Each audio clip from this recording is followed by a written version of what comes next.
All right, it's time for the GameSlean Game of the Year Awards 2015. Yay! Oh, yeah. We made it. All right, let's start things off with Best Graphics.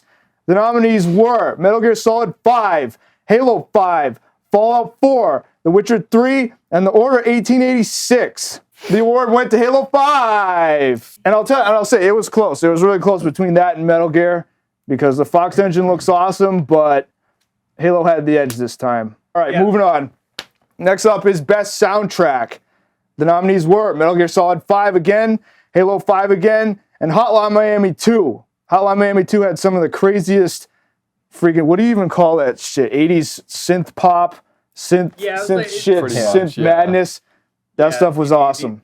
The 80s licensed, the 80s unlicensed music. Right. Okay, and the award went to Metal Gear Solid 5 because here's the reason. Because they picked some pretty choice tracks that really define the atmosphere in the game and the time frame, right? I agree. Yeah, I mean, the original score for that itself was like, it was passable. It was okay. But Kojima he's a big fan of like 80s and 90s films. So you could tell that the music was cinematically appropriate for what he was trying to do. So it fit very well for the game. Right, and that makes a difference, even if the rest of the supporting score wasn't really stand out. The other thing you got to consider, the soundtrack is not just background music and other stuff they add in there. It's all the sound effects and all the other things that they have on there. So that's why I won.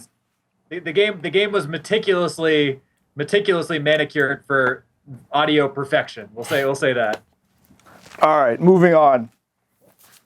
Next award was for Best Licensed Game.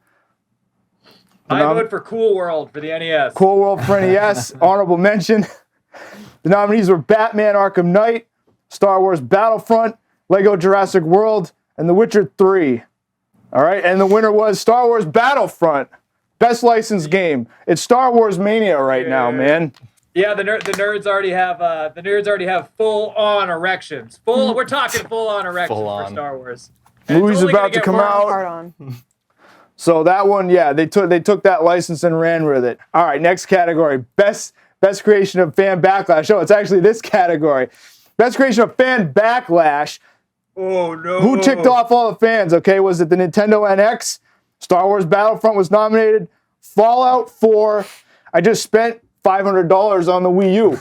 Now I'm gonna have to. They're already making a new system, and now they're announcing that it's gonna be primarily a portable system or whatever. Nintendo's killing me, man. What's Nintendo doing? Right, so those are good candidates for fan backlash. However, the winner went to Star Wars Battlefront for not even including a single-player component in the game. What the hell happened, man? There was so many things that went wrong with Battlefront coming out. We couldn't even cover them all tonight. Dude, it felt like such a rush. Oh, absolutely. No mod support. That was probably the number one thing. I mean, that and online only. I don't know which pissed more people off, but nice going, DICE. Well, I mean, with that game, it was all about them. It was all about them trying to get the game out in time before the film's release. Yeah, so totally. They could have taken another 6 months, another 8 months, and like really perfected the gameplay. But they want the game out now, and just like we've seen time and time again from all these publishers over the past couple of years, we've seen it with Assassin's Creed, we've seen it with Watch Dogs, we've seen it with all sorts of games. They needed to get this game out there as quickly as possible to coincide with the movie's release, and then they'll worry about all the problems later on down the road. Yep. Great strategy. That's the strategy now. Release a buggy, unfinished game, the fans pay for it, and then you download 40 gigs worth of DLC and patches later on. All right, next award. We got Best Episodic Game. The nominees were Madden NFL 16, Tales from the Borderlands, and Life is Strange. The award goes to Life is Strange. That should be self-explanatory. Life is Strange. They've already won countless awards for being the best episodic game. Telltale, take notes. That's how episodic gaming is done. That's all there is to say about that. Yeah. All right, next up. Most anticipated. We got Uncharted 4, Final Fantasy 15 was nominated, Star Fox Zero, and VR Gaming. The award went to VR Gaming. You know what? Final Fantasy 15, the hype was there, but now, I mean, if it comes out, if it doesn't, whatever. I'll play Yeah, it. it seems like it's been in development forever. There's no anticipation there anymore. I don't think so. Whatever. If it comes out, I'll play it. If not, so what? It's kind of like what Blizzard does with games, right? And they're like, all right, it'll be out when it's ready. Yep. So after a while, people just get fucking tired of waiting for it. And it's like, all right, well, just let me know when it's ready. Yeah, but it's not what the people want. So the second they drop that game, you're going to have nerds lined out the door around the corner for it. The next award is for best worst game. So which game was supposed to be good but turned out being garbage, or which game was the best at being the worst? I should say that's a better way of putting it. The nominees were The Order 1886, Tony Hawk's Pro Skater 5, Evolve, one of the biggest letdowns I've ever seen. Hyped up. Oh yeah. Metal Gear Solid Online. Yeah, thanks for that. And Dying Light. The award went to Tony Hawk's Pro Skater 5 for being 20% of an actual game on the disc and barely being playable when it shipped. That was the shiniest turd. That franchise is dead. They should just let it go away. Absolutely. You get to be Lil Wayne in the game though. That's cool. Come on. That doesn't save it. Maybe they can bring it back with the next Underground release. The Tony I Hawk's highly Underground doubt it. series. As you can tell with the shirt that I'm wearing, this is my protest right here. This is my winner for this category, by the way. And again, I guess it should be a subcontext that Dying Light was more about the PC release and how unoptimized the PC release Unplayable, was. yeah. For not even a bad large game. majority of the market. I understand a lot of people played it fine on console, but it's okay. Yeah, it just like it was so anticipated, so hyped up, and then half of the market couldn't even play it, and I think that was pretty disappointing. Yeah. Absolutely. There was strong competition in this category. Metal Gear Solid Online, man. Another thing we waited for. They shipped it late. It shipped that whole thing with the mother base coins is bullshit. Those FOB missions are bullshit. The FOB missions, man.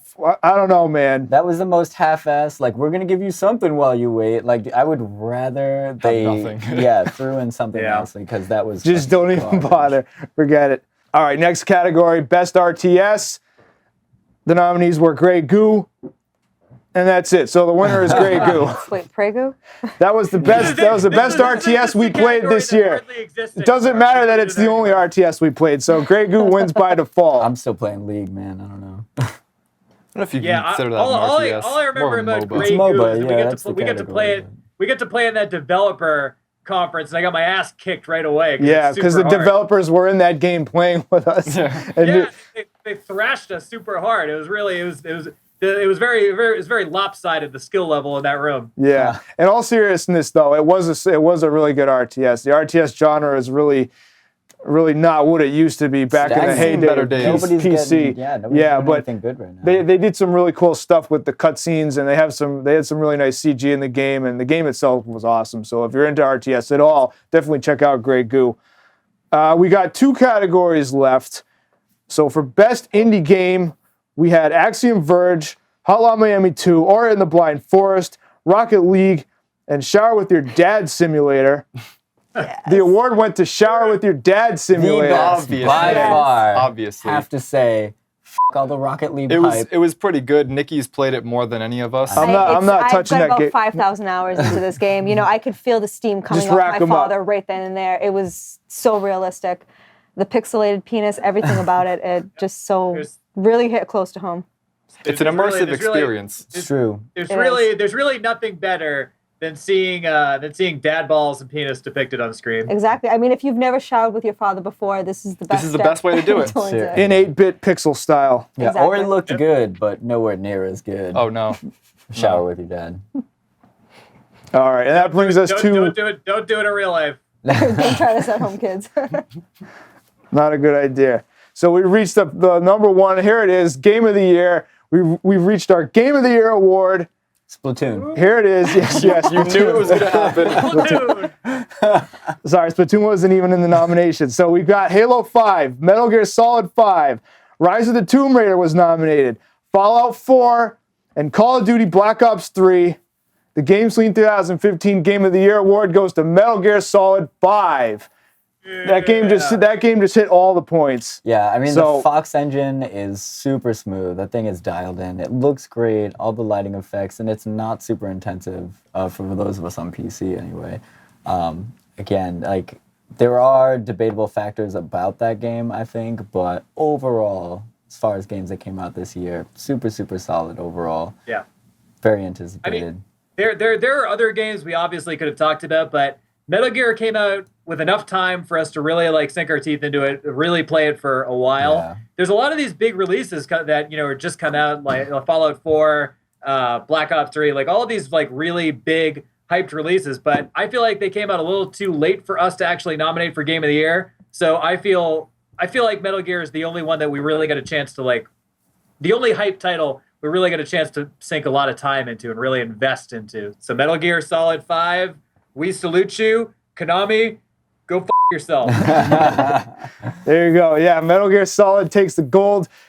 Konami, unfortunately, does not. So there you go. That's going to do it for our Game of the Year awards and actually for this season. So thanks, everybody, for checking out the channel. Thanks for everything for the last couple of years. And guys, keep playing. I want to eat his children. All praise Allah. We're going on break for the next couple months. Season 4 is going to start sometime next year. So until then, keep playing, and we'll see you next time on GameSlean.